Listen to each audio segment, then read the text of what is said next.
Hello, good afternoon, everyone. And for those who are new in our platform, um, good afternoon and good morning for those who are in the different time zones, or even good evening for some. My name is Mary Lynn. I'm the founder and CEO of Customized Training Solutions Private Limited, or CTS.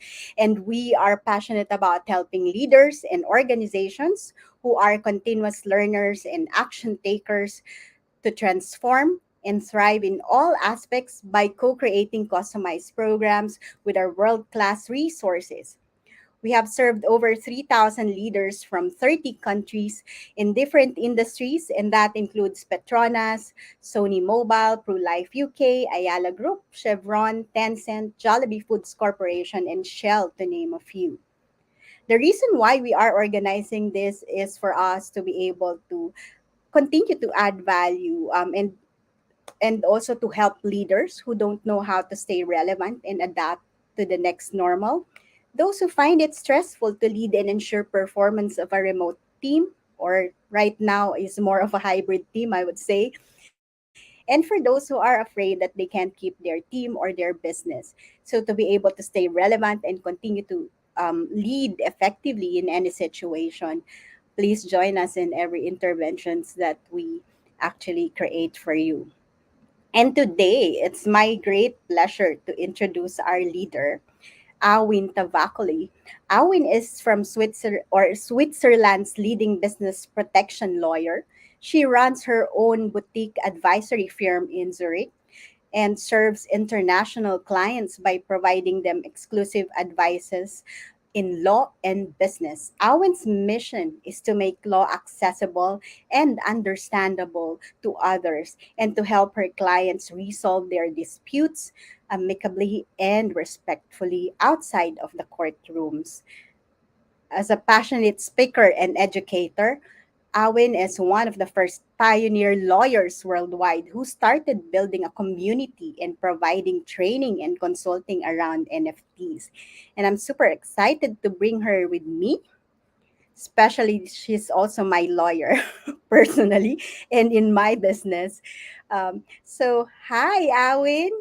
Welcome, welcome. And how are you? Thank you so much for having me. Great pleasure to be here in your space and also serve yourself and your community.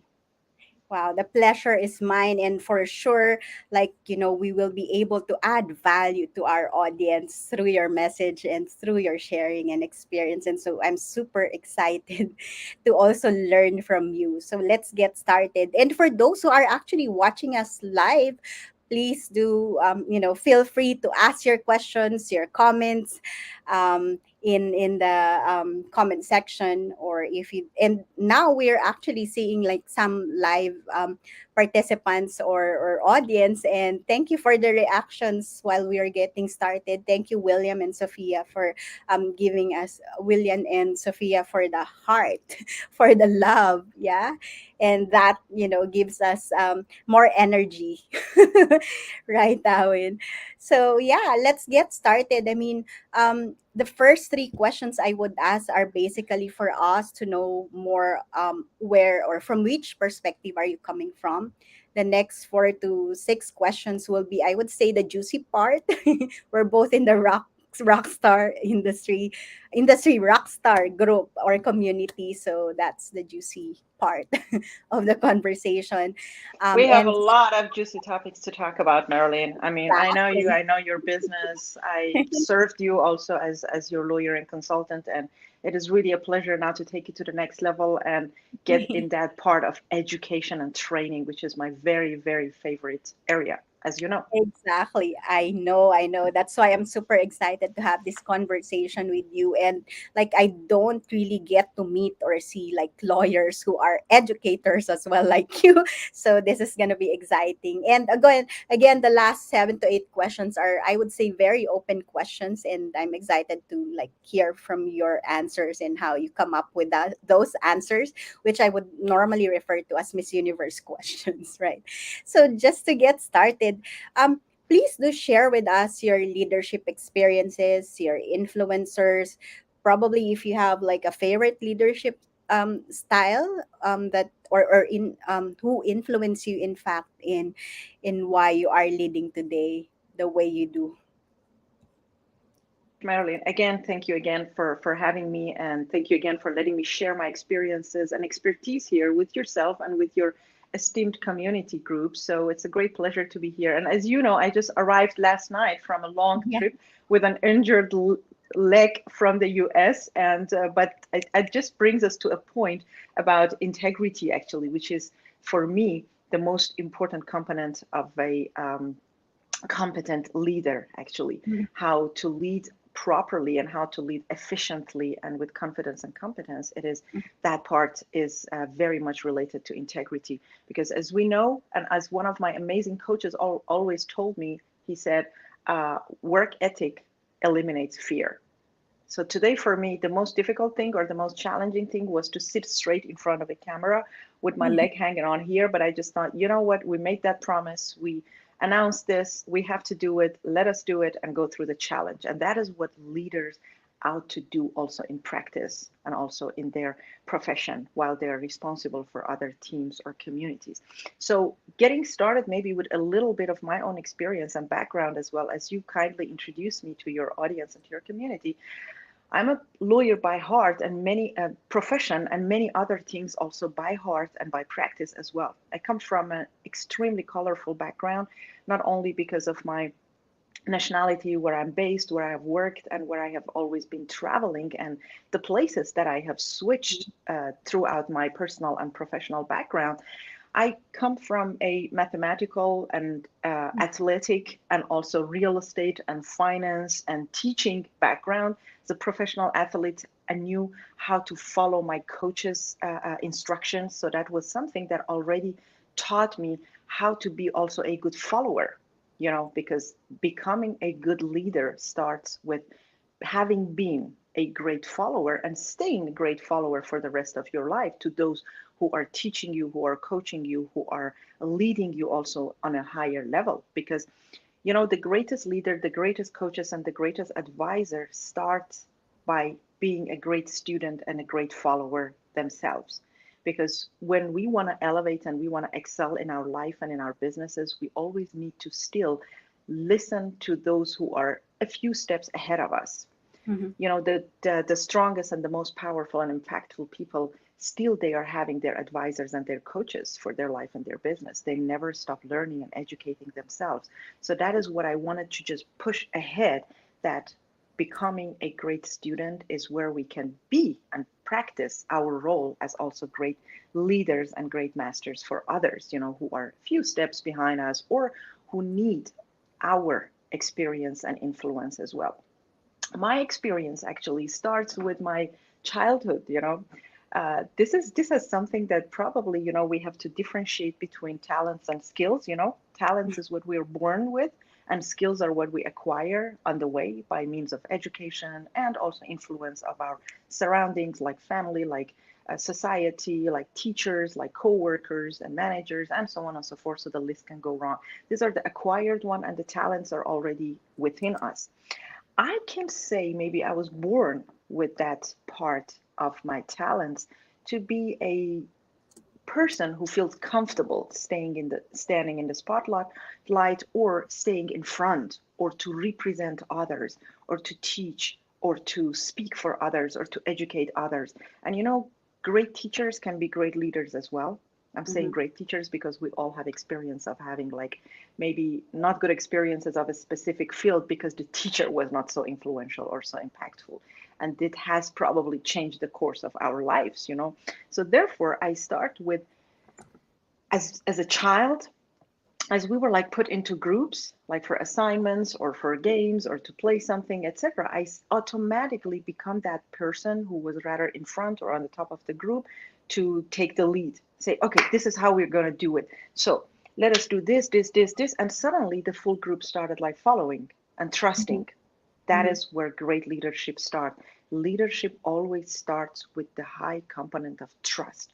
When people start trusting you, then you ought to leverage it. Leverage it and make the best out of it for the interest of yourself and for those people who are following you, because they put great trust and confidence into you. The trust and confidence that will lead to a higher level of responsibility as well, which I think will be a part of your next question. So I'm not going to that far. But Mhm. as a child, I have always learned to take responsibility, to take the lead, and to stand in front and to speak for the group as well. Even if something went wrong, or even if we lost that match or that game, I was the one who's saying, you know what, this went wrong because of this and this and that. And in the next round, we're going to enhance this and this and that, and we're going to be better, and we're going to win the match, or we're going to make a better result, for our class and for the whole classmate. When you're representing a class, so you're a team of, let's say, five, you're going in front, and then you go with an assignment or with a match, and the whole class, like 30, 40 people, are somehow relying on the results that you're going to bring. And that will help you um, focus on, or grow your sense of taking responsibility, because it's not always standing in front, it's also taking responsibility, which makes the role of a leader a very sensitive and a very impactful one. So yes, it all started with childhood, and that has been going on throughout my higher educations, throughout my work experiences, like everywhere that we were having a team. Somehow I had that privilege that people started trusting me in my confidence and in my competence, and in the way that I started presenting the team, and I started taking responsibility, and not, let's say, not abusing or misusing the trust which was granted to me, and dealing with it responsibly and consciously. That brought me to a level that I thought, okay, in the higher positions of my professional experiences and background as well, that it brought me to a level to take responsibility and take the lead of a community. And the great part of it is also building communities. That is where the whole thing starts as well. Wow, that's amazing. I mean, thank you for sharing with us how you started being a leader. And it's great that when that you've mentioned that it actually started even during your childhood, where you always like step up and lead and help the people or the community around you to have that trust and confidence. And again, like what you've mentioned, right, leadership is about taking responsibility, being able to create that trust and confidence within the team to work towards a certain goal, right? And before we actually I proceed with the next question, I just wanted to say hi to Moses. He actually is sharing God bless you too. Thank yeah, you. his message. It's quite a long one. Thank you so much for engaging with us. And yeah, and he's sharing with us as well his insight around leadership and how it's equally important to have empathy and compassion when it comes to leadership. Thank you, Moses, for Yes, engaging with yes. us. Do let us know if you have any questions, or those who are watching us now or joining us live, feel free, and we will to ask your question, and we will do our best to answer you. um so I mean, in my introduction as well, when I've mentioned around sorry, let me just I mean, you've mentioned earlier your experience in the childhood, as a leader and creating that community, that trust, that confidence. And so the next question again is like, what is leadership for you? As I just mentioned, leadership is about trust, confidence, taking responsibility for the good and bad outcome of what you have done. And it's not only the responsibility of the group, it is the responsibility of making the decisions, Mm-hmm. good or bad, because, after the outcome of a, let's say, process, you will still know, oh, where were the mistakes, where we have gone wrong, and where we have gone right, and then Mm-hmm. how we can even put more focus on those. It is about taking responsibilities for those decisions that we have made, and also for the actions that we have taken based on those decisions that we have brought into the group. And that one part brings me to three other components of great leaderships. Is the first one is leading by example, and not by advice or by being bossy. Majority of people, or more often, these two roles are being somehow confused or mixed up with each other. A lot of Mhm. people think being a leader is like just staying there on the top and having your name on the top of a organigram of a company and having this and that title and a lot of like explanations about your role and how people need to obey you and follow. No, it's not about that. As I said at the beginning, being a good leader is also about being a good follower and lifetime learner and Right. student. That is one part, and only that way you can transform your own experiences and also expertise to other people to elevate their ways and also for the good of the result and outcome of a process or a project. Leading by example is for me number one. Practice what you preach. uh, Even if we notice children, you have cute children, you Yes. definitely know that they do not follow your advice, they follow your example.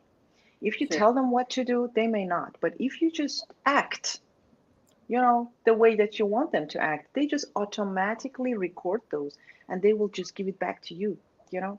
So if you say, oh, what is that you have done? You say, oh, you did it as well. Daddy did as well. Daddy did that as well. He didn't tell them to do that. He just taught them or led them toward that without even knowing it by setting those examples. Exactly. So Exactly. sticking to what you preach, I mean, preach is not really good, to what you present, to what you represent. If you talk about values such as, let's say, respect, commitment, loyalty, integrity, family, love, friendship, whatever, you need to practice them as well. You cannot expect integrity and commitment and loyalty from your, let's say, followers or from your teams without practicing them yourself.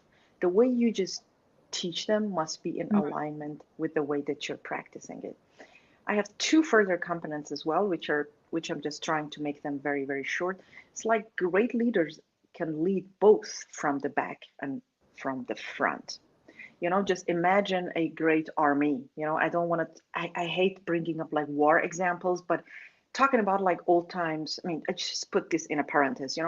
I'm a child of war myself, and I hate war because I know that there is a solution for every challenge or every conflict, and that's why I also represent my clients while having conflicts or disputes by having them and helping them settle the conflicts outside of courtrooms without starting a war and litigate against each other and sue one another or destroy each other. So that is just to bring it like beforehand, that when I bring examples from like warfares or armies or something, I don't mean them to encourage people to go to war. No, I'm just bringing those examples as metaphors from the old times. Imagine a huge army. There was like always a leader in front with his sword and with the whole like advisory team, etc. The greatest way of having led those huge armies with thousands of soldiers, etc., is to secure every corner of that army, not only to stand there in front. And standing there in front for those leaders was not just to represent their role as the leader or the marshal of the field, but also they were fighting from the front. They were not only sent the army to go in front, they were fighting in the front row themselves. Mhm. That is very important as a role of a leader, that you need to be in the front row yourselves.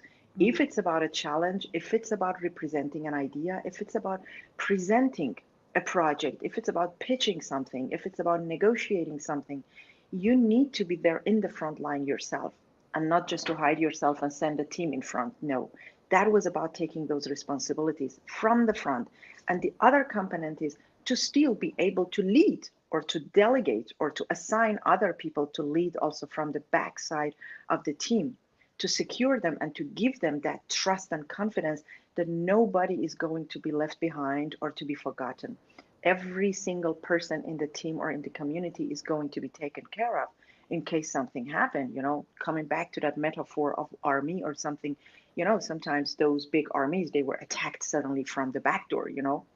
So this could have been a lack of leadership or miscalculation if they were losing a part of their army because they have not like calculated all the costs and also all the risks. We will come to risks a little later as well, but leading by example, leading from the front, being that person, being that vulnerable one, going in front and showing the courage, leading by example and saying this is how it's going to work, and also securing the back door for those people that might be a bit slower, that might come a little bit with delay or so, so that you can secure them the back door as well and say, even if you're a bit slower, even if you're a bit behind, nobody's going to be left behind.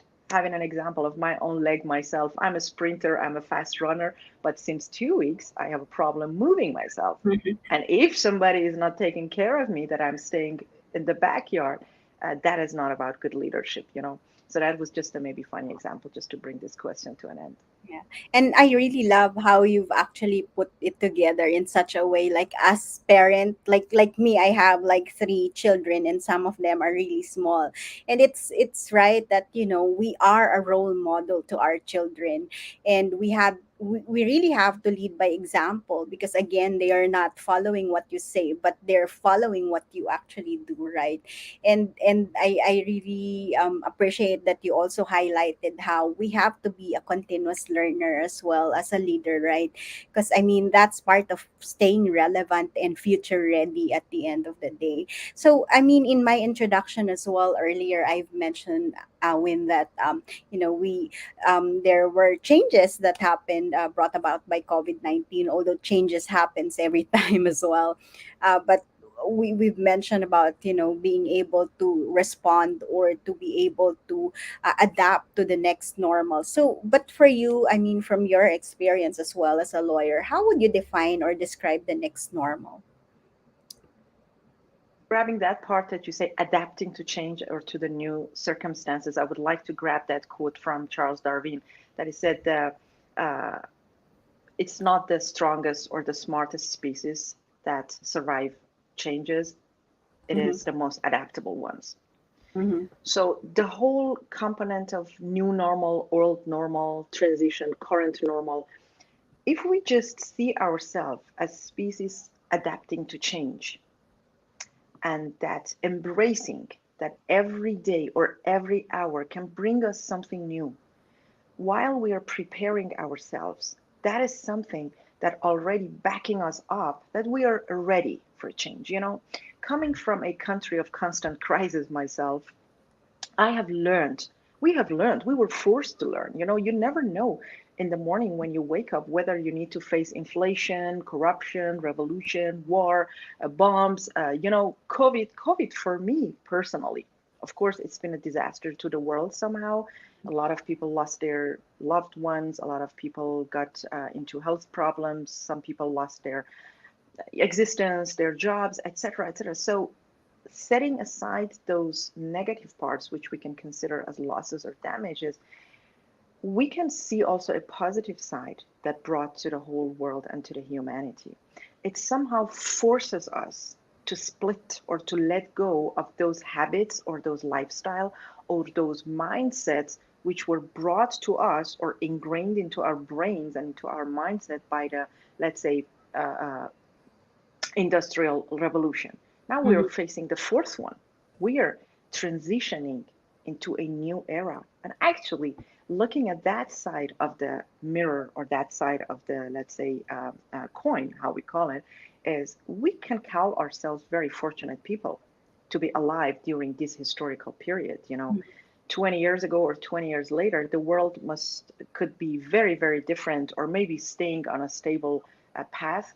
But now nothing is stable, nothing is somehow predictable.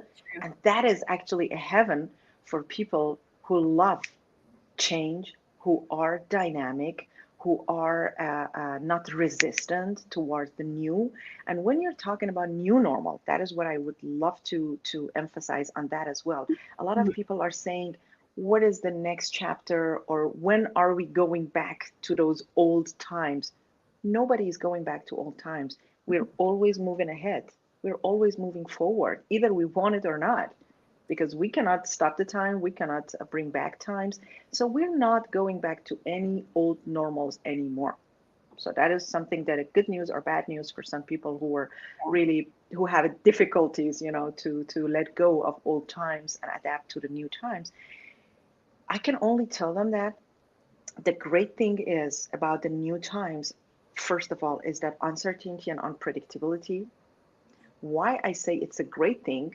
for a lot of people, it's horrible to have uncertainty and unpredictability in life. They want everything to be planned and calculated in advance. Somehow it's good, somehow it's bad, because otherwise you're not ready for what comes out of that framework that you have defined and you have prepared yourself for, you know. Mm-hmm. Being a kind of a messenger of change, or let's say a born rebel myself, I've never settled for stability.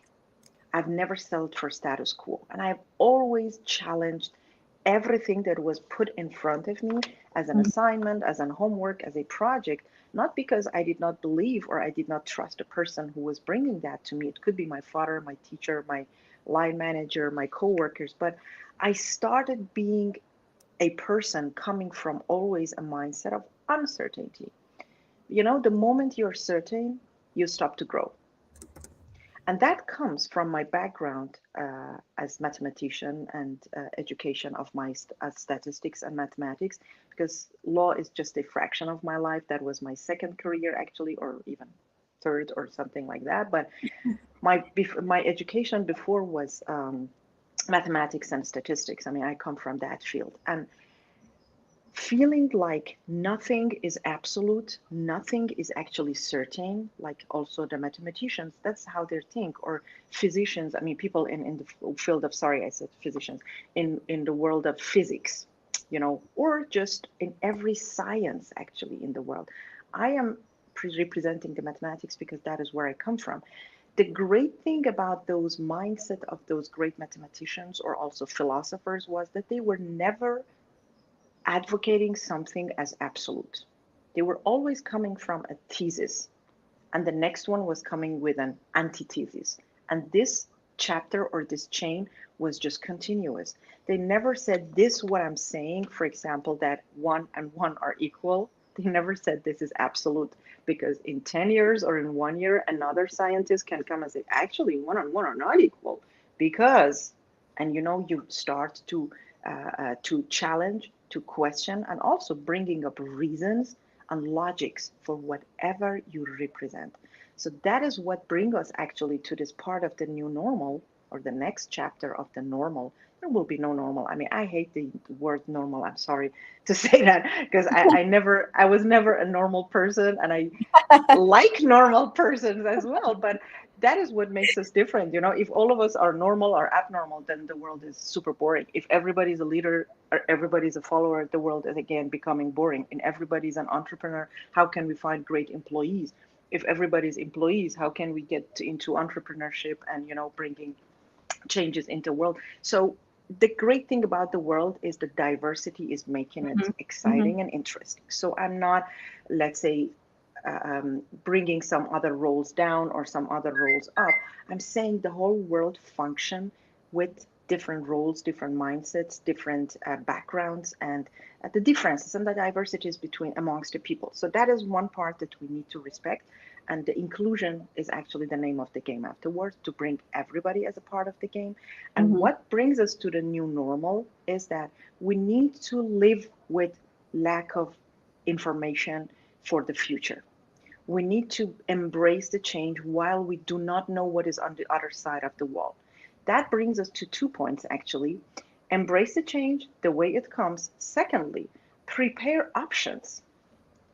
You know, putting ourselves in a situation, say, okay, if you do not know what is coming tomorrow, how are you going to prepare for life and for business? How are you going to deal with options? If your favorable option is not going to be happening, what is the next one that you're going to have? And I'm not encouraging people to have always like plan B's and C's and D's. I'm of course always like focusing on plan A, and your plan B must be actually how to realize plan A with different styles, let's say in the new normal. If you're a lawyer, if you're a business advisor, if you're a teacher, if you're a, I don't know, taxi driver, you should be always thinking, what if the community that I'm serving does not exist anymore, or come up with total different expectations or questions? That will come actually also to a quick closing part, how I have become also a leading or pioneer lawyer in the fields of NFTs and metaverse 1 year ago, or Yeah. maybe, I don't know. 14 months ago, as I got started with all those, I started educating myself by educating others. I started building a community to start serving others because I saw the way that I used to serve my people or or entrepreneurs does not work anymore the way it used to be. Either we want it or not, we are going through this hallway of change. New things are coming up. People are going to be now on metaverse. People are going to be on AR and VR, and things are just changing. So you cannot serve people the way you used to. The way that we True. worked is going to be different. Hmm. The education is going to be different.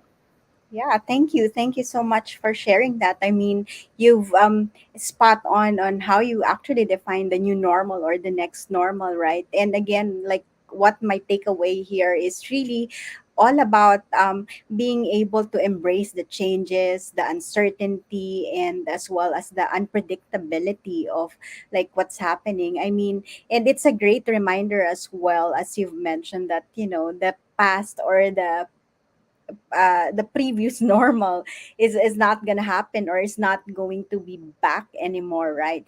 But then again, it's also like how they say it in terms of like, okay, with this changes happening, with this unpredictability that we face. I mean, it's always been there. Changes, uncertainties has been always there. We've heard a lot about VOCA in the past as well, which are like have been here, whether you're a person, an entrepreneur, or an organization, right? But it's all about adapting and embracing it and taking that as like an opportunity that we can actually like look into as well. I've been seeing quite a number of comments from Moses and a Maybe few we can have a questions. short break of taking others' comments or questions, and then we just bounce back to the rest. Yeah, there are quite a number of questions that he shared, but maybe I'll just show like um him complimenting you as a good leader and great team player, and you are doing great, Awin. Let me just choose like which questions, because there are questions that like he's asking around finding the right job, and I think it's not really that something that we are discussing right now. But probably we can uh, get one like well, we've answered this question on what is true leadership for you, like in the first question, which is about leading by example, right? And like the definition for being a good leader as well, we've talked about this in the first question. um, and what else is he asking? It's probably this question on how to handle stress, being a good leader, being a leader. How can you handle finance in a better way, or expect to bring in profit? Boss expecting to bring in profit, how to work towards it. So these are just some of Okay, the let's questions that you say might want to stress. address. Mm-hmm. Oh, okay. Stress is actually somehow a good sign. Stress means you're taking something seriously. It means you're having some fears or insecurities or uncertainties around the topic or around something that is standing in front of you, and you are doubting yourself. Self doubt is always a great component towards growth, you Mm-hmm. know, and not knowing what to do. That is not, that is actually also a great push forward towards educating yourself, you know, acquiring sufficient data and information around the topic that you're stressed or scared of. Mm-hmm. That can only bring you forward, because if you're taking, I mean, for example, I had like a little bit of minor stress about today because of my leg situation. And I was just thinking, oh my God, what if suddenly it starts hurting while we're talking and I need to always change positions and it's live and we may not, that may not be very kind to people, etc., out of respect for the time that, our great audience and your community is putting and investing into this interview. But at the same time, I said, you know what? It is our commitment. It is our authenticity. It is also being a real person. A great component of being a great leader is being a Mm-hmm. real person, is also to admit your maybe sometimes weaknesses, insecurities, lack of knowledge, lack of information. That is always okay. And that even makes you stronger and makes you even more trustworthy. Mm-hmm. Because if you say something that it's not, or that you are not, or if you say, oh, I'm doing great, actually, I'm just standing on my butt, but you're not. No, you are having a little disability today. Admit it, take that responsibility. If something goes wrong, if the camera falls down, so take that responsibility and say, I should have made a better, I hope it does not happen, of course, but I wish I made better preparation towards that, Mm-hmm. for example, that it does not happen. But now that it happened, I take full responsibility of that part of, let's say, lack of preparation or my mistake. And I know how I do it better for the next times. That comes back to preparation and taking responsibility. Yes, and exactly similar to the concept of being able to embrace change and uncertainty or unpredictability, like what you've mentioned, right? It's really about taking that opportunity of that feeling of fear or stress within you, or the anxiety that you might foresee in the future, right? And again, like stress is not all bad, right? I mean, that could It's a actually great help us. indicator that you're taking it Exactly. serious. Yeah. Exactly, because a lot of people like don't really understand, like stress is not all about, negativity or all bad things, right?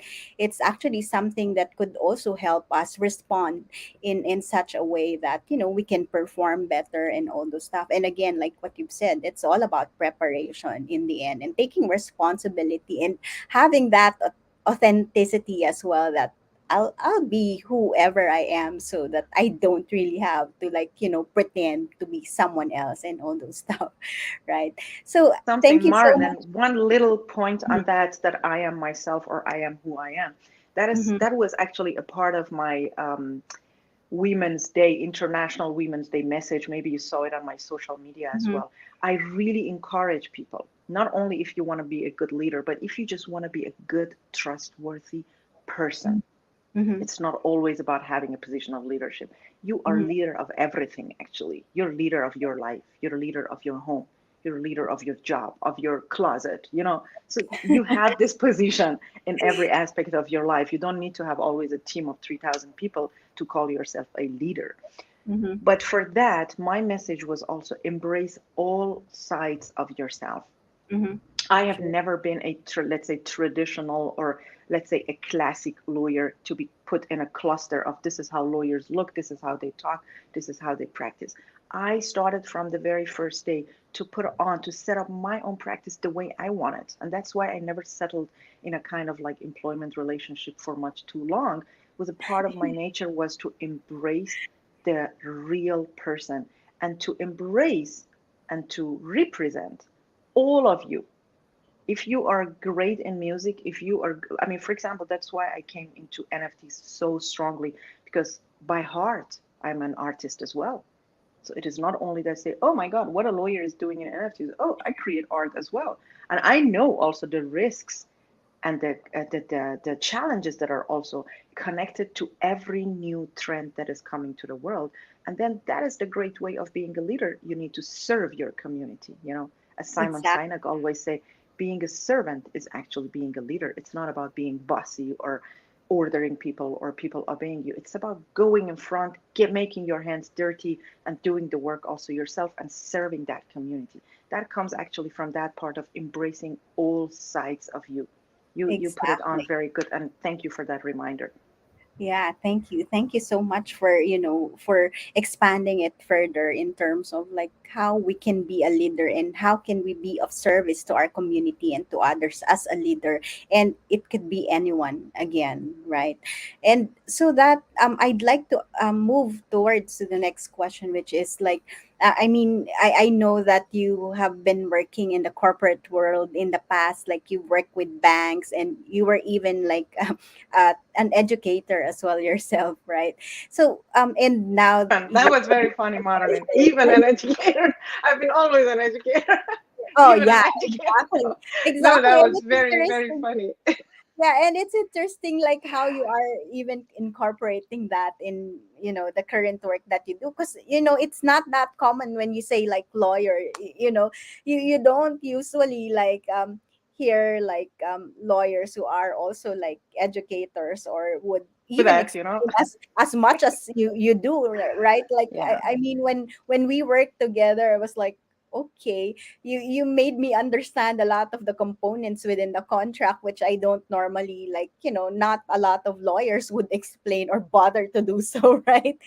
So that's why I said, like, I highlighted that part where you've been an educator yourself, you've been to corporate as well. And again, the question would be like, from your experience as a corporate leader in banks before, I would say, or other law firms that you work with, and now working with other leaders, I would say, whether it's corporate or business leaders, entrepreneurs, what would you say would be the top three problems that they normally face? There are many, but you said top three. So Top let's 3. go to those. And they are really like covering many things. I would Mm-hmm. say number one starts with lack of competency. Mm-hmm. And it comes to competency, it's not only like being a powerful or strong person, it's about acquiring the right knowledge, information, and data, the Mm-hmm. skills around the topic that you are leading people on. Mm-hmm. Where you, as I said, if you want to take responsibility, if you want to lead by example, you must first be competent in that area. You must Mm-hmm. first know your stuff, know what you're talking about. You cannot delegate something that you have no clue about, you know? So it means first acquiring knowledge, being in the wrong position of leadership, like, I don't know, leading a team of technology, of, I don't know, whatever, while you have been working in bakery, it cannot be. Or vice versa. Coming from tech part and going to lead a bakery, it doesn't work either, you know? So know your stuff, get that competency, and you should not be great at everything, you know? You should focus on really what you're great at, but have a clue about what you don't know as well, so Mm-hmm. that you can lead and you can take track and take score, keeping score of those areas that you're not really great at or skilled at, but at least to a certain extent you can keep score and see whether they're working well. Okay, that is the competency area. It's know your stuff. Never stop learning. Educate yourself in all the areas, like every single day. I believe that each and every one of us, either as leader, as, I don't know, followers, as employees, as entrepreneurs, we need to dedicate certain time of every day Mm-hmm. to learn even about the topic that we have no idea about. Just start today by Googling what is AI, what is NFTs, what is, I don't know, AQ, what is metaverse. Start learning, start learning, start learning, start learning, and continue learning. Because if you acquire something but you don't sustain it, it cannot also bring you long term success as well. So, competency is, for me, number one, Mm-hmm. which leads actually to confidence. Lack of confidence is also a great issue, because once you do not know your stuff, if you're lacking competency, you will lack courage as well to step in front, you know, and that will kill your confidence as well. Great leaders need to be confident. They need to stick to what they say. They need to represent a whole crew, you know. If your team is going to do something somewhere, if they mess it up, you need to be confident enough to go in front and say, this was what was lacking, and next time we're going to deliver at our best. Confidence, it comes also with insane courage, the courage of speaking up, stepping up, and taking responsibility, and standing in, being comfortable with being seen, being heard, being judged. You know, that is fine. Once you're confident, you have no problem if somebody tells you wrong or right, if somebody questions you, if somebody start like noticing you, you feel comfortable standing in the front or in that spotlight, not because you're arrogant, because you have acquired the skills around those topics, and Mm-hmm. because you're confident and comfortable with the person that you are and the person that you're representing and the crew that you're leading. Okay, the last one to me would be the communication skills. I mean, not actually the last one, but you told me three, so I'm just telling you about three. There are loads of those, but I just put them like together, the communication skills. If you cannot be clear in the way you communicate with others, whether it's your team, whether it's your peers, whether it's your higher positions, those who are leading you, then actually that would be a huge challenge for you. If you are not good in representing your thoughts, your standpoints, your opinions, that will bring you to huge challenges as well. That is why I help my clients also when they're having a conflict or they're having a dispute. I said, first, if you do not know how to communicate those problems, let me help you communicate it with the counterparts. And I'm sure there is always a light at the end of the tunnel. There is always a solution. So the last solutions must be that you go to the war and litigate or just sue each other. Before, try to have clear and solid communication. Stick to what you say. Be reasonable. Be resourceful. Come up with great ideas, with great knowledge, with great competency and confidence around the topic. And then you can be a great communicator. If you don't, then you can learn it. Public speaking, communication, influencing, these are the skills that we can acquire. Not everybody's born with that, but a lot of people die with a lot of competency and communication skills because they have acquired it along the way. So these are the three, I think, major ones that cover a lot of things as well: lack of competency, confidence, and communication skills. And I really love how you've actually made it simple and easier to remember by using the three C's, right? Lack of competence, lack of confidence, and lack of communication skills, I would say.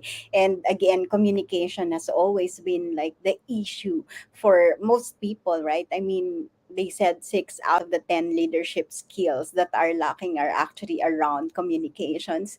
And again, we can all address it. I mean, you've highlighted, I really love how you highlighted how important continuous learning is. And I mean, all of these problems will be addressed through continuous learning, right? And that leads me to my next question. I mean, although you've answered some of these already in your earlier while you were like identifying the problems, but if you can summarize like at least three important leadership capabilities or skills that leaders must have to be able to continue to lead effectively in the new normal or next normal, what would it be? I would say the first one would be influence, learning how to influence others, because leadership starts with influence. Mm-hmm. If you represent an idea, if you try to tell your team or your crew to do something, and if they are not following you, it means you are not influencing them. You have not found the way to them, to their heart, to their brains. Find out, learn about people, learn about them, get to know them, ask the right questions. And for this, if some of your people or your audience are interested, I have a great book to recommend. It is the Persuasion Skills and Influence by Dr. Robert Cialdini.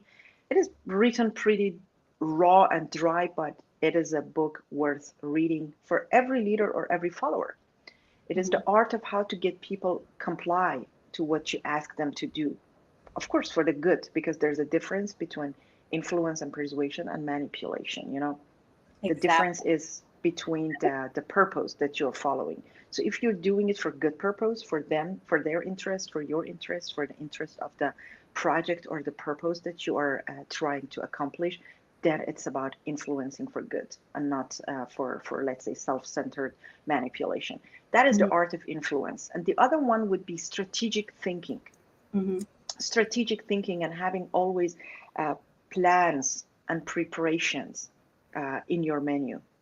If something goes wrong, how are you going to mitigate those risks, and how are you going to make it up, even if risks or losses are on the way, or even if they have happened? Mm-hmm. How to bring those people again motivated and dedicated to the work on that project again, you know. And one other thing is going with the trends, going with how the world is developing. I mean, throughout the COVID, we have all learned to a new way of communication, a new way of connecting with people, a new way of experiencing stuff. We Mm-hmm. learned how not to experience things live and still enjoy them. That brings us, for example, back to NFTs, to metaverse, etc. All of those were like babies of COVID and babies of social distancing and the restrictions, you know, Art exhibitions were not being held, sport matches were not being held, stadiums, full stadiums for a football match or for rock concerts. Nothing was happening anymore. So those people said, okay, we do not have this possibility to fill up stadiums or to bring up art exhibitions, etc. How can we do it otherwise? How can we connect otherwise and still have great experiences without having to forget about some parts of our lives? So staying always on top of your game, going with the with Mhm. the trends, learning it, and also staying ahead of it sometimes. Sometimes it is not important to be the best, but it's important to be the first. Exactly. And it's all about the timing. That's key to any business as well or anything that you do, right? So thank you for sharing with us. And again, that's influence, strategic thinking and going with the trends. And again, like, for us to be able um to do With all the of this. trend, I can Yeah, summarize it or reframe it in being adaptable. exactly. Yeah. And Yeah, being adaptable comes also with training your risk appetite, because whatever you're adapting yourself with comes with risks and challenges. So, exactly, yeah, exactly. Thank you. Thank you for summarizing or sharing that. I mean, we've been talking about continuous learning and adaptability, which is like something that a lot of people have also realized in the last 2 years, right? I mean, it's been there, and we have awareness of that. But I mean, I feel that it has been like an opportunity and a highlight that we have all reflected or on or realized during the last 2 years, right? And so I mean, we've been talking about learning, the importance of leadership. And so what do you believe is the role of all of these learning, leadership and transformation in order to thrive in the new normal? we have discussed a lot of it actually already in the previous Mm-hmm. questions, but that's why I try to keep it short. One thing is constant learning and education, Hmm. not Hmm. only for our team, for ourselves as well. We Exactly. cannot be great leaders without being good students and followers ourselves. So always hire great advisor, great coaches, great leaders for yourself also to Hmm. grow in every area of your life and dedicate a certain time a day. I'm not saying a week, a day, even if it's just 20 minutes, 10 minutes.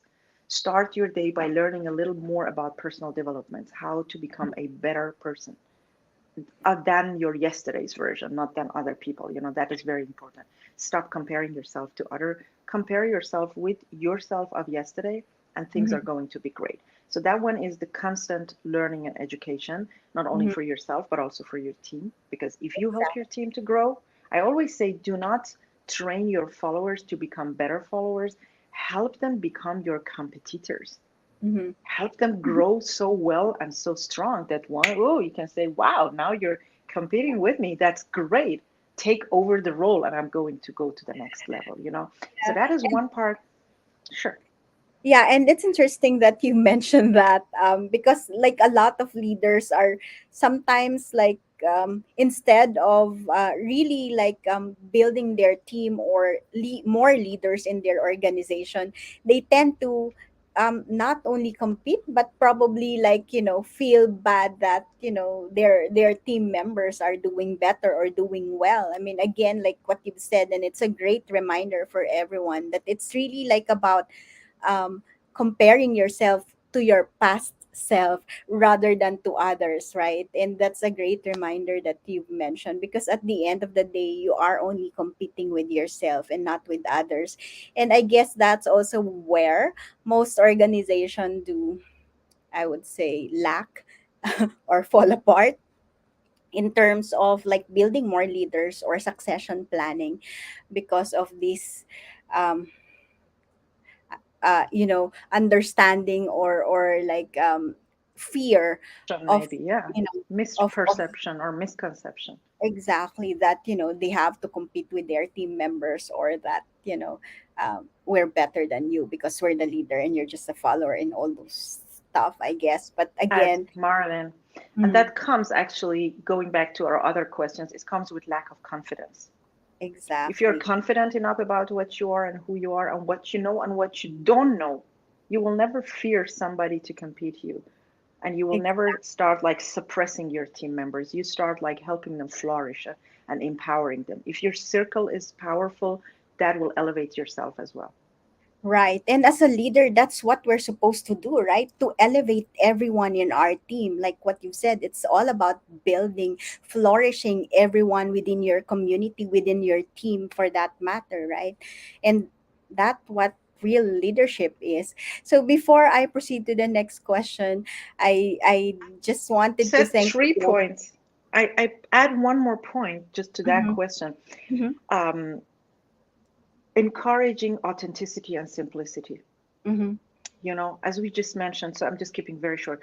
Be yourself, and mm-hmm, also appreciate others being themselves. mm-hmm, In your team, do not force or encourage people to be who they are not. mm-hmm, Find those spots in them in which they're great at, and then delegate the tasks in those areas to them.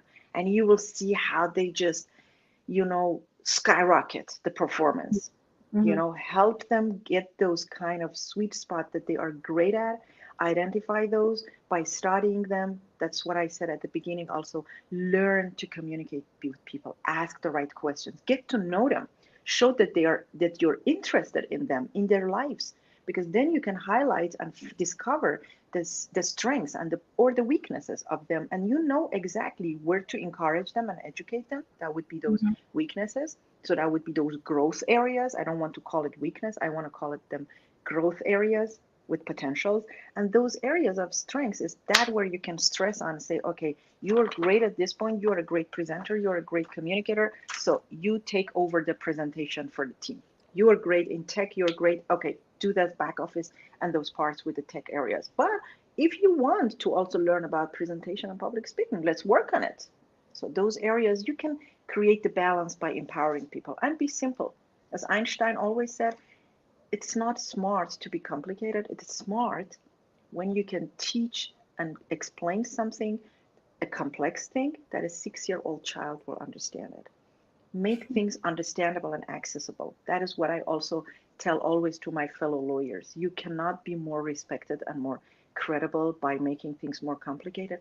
Talk to your clients the way they understand you.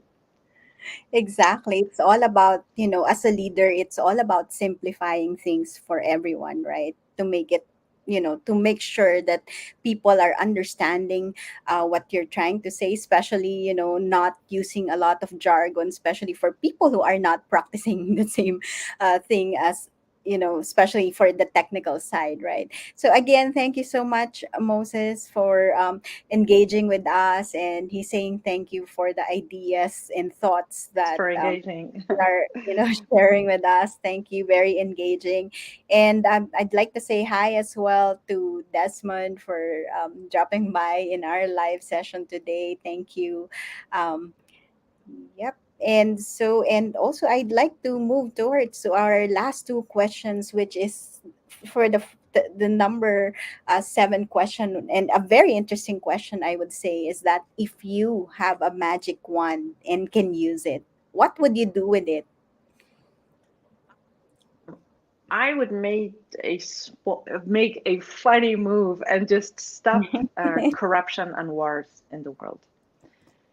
Corruption and war, yes. Also, from my background as anti-corruption and bribery compliance officer, also for the second Swiss major bank, I have seen corruption to be, unfortunately, the reason for most of the world conflicts, and also for huge legal conflicts, and also for a lot of disparity of power in the world. Mhm. So therefore, keeping things in a way that we start, whenever we start, it's not late. When we learn and when we educate ourselves, also working our minds on our mindset to learn that there is enough for all of us in this world. And that if somebody has more than us or is better than us, that we do not start breaking that person or breaking that project or suppressing that person. That will bring us to a next level, that we are happy with anybody else's prosperity and abundance. And therefore, then we can already develop that mindset of there is enough. Leaving that scarcity mindset bring us to eliminate corruption. And if corruption is being eliminated in the world, we have no reason to fight against each other, and then the wars can be eliminated. It's being so simple to say that, but unfortunately it's a crazy big problem in the world, and that's why I would use my magic Magic wand wand to. for that. But I'm Uh, working on it also in my own practice, you know. So exactly. That's everything, the change starts with ourselves. Yes. Yes, that's what I wanted to actually share with them. I mean, at least through your practice, through what you do, through your messages, you're able to somehow help in stopping this corruption. And, like, I really love the message that you've shared, that, to to s- to really just have that abundant mindset that everyone has their own talents, their superpowers, and like we have like enough in this world, and we don't have to do war, to have corruption, right? Because we have everything that we need and we want, in fact, right? So thank you so much for reminding us on that. And that leads me to my last question. If you were to ask yourself a question that you can best answer, what would it be? Like, what is your question? If you'd like to answer the question, please feel free to do so as well. As a born rebel and a messenger for change, and a lot of people call me a changeling, uh, I consult people competently in areas of change and transformation, transition, how to transition from A to B, whether it is in your personal or in professional life, or in my legal cases or business cases, how to bring people from A to B, because there is always a hallway of transition. There's always a corridor of adjustment, you know. So, and that is actually one of the most challenging issues for also a lot of leaders when things change, when organizations change, how to deal with change, or how to embrace change, or how to encourage change, because change can be great. You know, change can be great because it leads to growth, and growth leads to better results and more prosperity for the organization or for the corporations that we are leading, for example, or the team that we're leading, or the project that we are managing. And for this part, I would love to maybe end it or wrap it up with a quote of my favorite and my respected philosopher and thinker, Buckminster Fuller, who said to in order to make things change, you should not fight the old or existing system. You need to build or create a new system that, as time passes by, that makes the old system obsolete. It gives Wow. food thought, actually. Like I always tell to people, read it again, you know, or listen to it again. So the best way to do change, to make changes, is not to fight the older existing system, but to create a new system that makes the old system obsolete. Do your own thing, be confident and competent around your areas, create those new ones and build a community around it, so that then you will have enough influence and power to be able to question the old system or the status quo, and then you will attract more people towards your new system. That is the best way, without losing a lot of hour and power and resources in fighting the old, but creating the new. Wow, that's a really beautiful message from you, Alwyn. Thank you so much for sharing your thoughts and your insights with us. It's really helpful. I've learned so much from you, and at the same time, I'm sure you have inspired a lot of our audience today. So thank you so much for this very authentic and powerful conversation with you. And we really hope that we inspired our audience today. Thank you so much. And with Marlon, that, thank you too. mhm, Maybe we can end this by showing others also my crutches. You know, this has been the way that I have been moving throughout the past days. So, you know, be yourself, no matter with crutches or without. Everybody can go through challenges, but it is important how you deal with challenge. You know, as Bruce Lee also said, it's not about the wound, it's about how you treat that wound. exactly. And there's always an opportunity for every wounds that we face, for every pain that we have, right?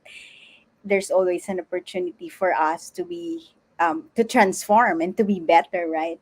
So that's really a beautiful message and reminder from you. Each and every question. I mean, I said that the 46 question will be the juicy part, but I mean, all throughout this conversation, everything is juicy from you, right? So thank you so much, Awen, for your time, and I appreciate, despite your like pains, you actually managed Everything. to accommodate us and to like inspire us today. So thank you so much, Awin, and thank you for our audience. You are so amazing, very, very engaging, especially Moses.